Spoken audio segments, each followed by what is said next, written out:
But let me start with the Mean Girls.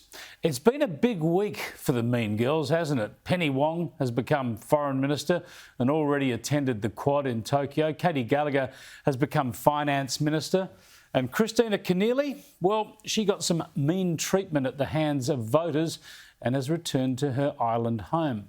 So you would have thought that Labor would take this opportunity to put the whole Mean Girls thing behind them and present a more constructive front, wouldn't you?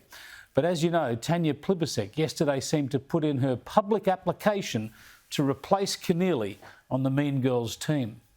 Well, I think there'll be a lot of children who've watched a lot of Harry Potter films who'll be very frightened of what they're seeing on TV at night, that's for sure. What, you're saying he looks strange? He looks odd? I'm saying he looks a bit like Voldemort, and we'll see whether he can do what he promised he'd do when he was last running for leader, which is smile more. That was Professor Tanya Plibersek getting very mean and nasty yesterday. When she urges Dutton to smile more, I guess she ought to lead by example.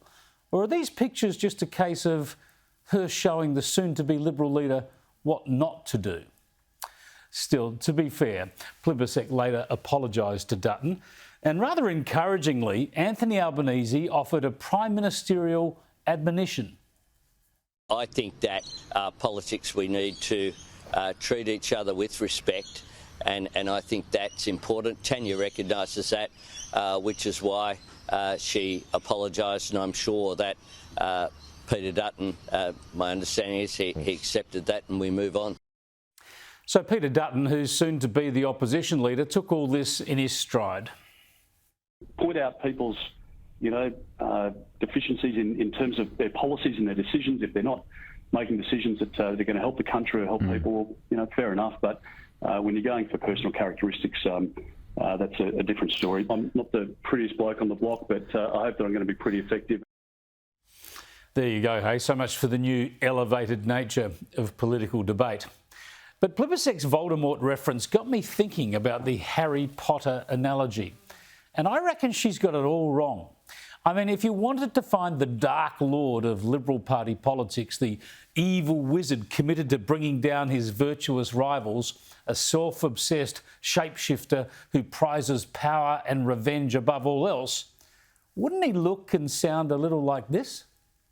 Mr Turnbull, who are you voting for? It's a secret ballot and I'll keep that to myself. You won't vote Liberal? You're a former Liberal Prime Minister. Surely that should be the easiest thing in the world to say you're going to vote Liberal. That's a secret ballot. I'm entitled to that. Indeed. Wasn't it Peter Dutton challenging Turnbull in 2018 who valiantly, Harry Potter style, took on a difficult but necessary battle? Yet that was the battle that saw Scott Morrison become Prime Minister and deliver another term of government for the coalition. And hasn't Turnbull, kept coming back, fighting old battles? They're both very good candidates. Dave Sharma is a very talented guy. Allegra Spender is an outstanding candidate. Yeah, I don't think that Dutton is Voldemort. He seems more like the Liberal Party's Harry Potter, the man prepared to take on Voldemort.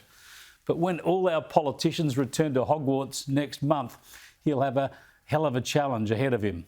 Still, you'd be very unwise to underestimate him.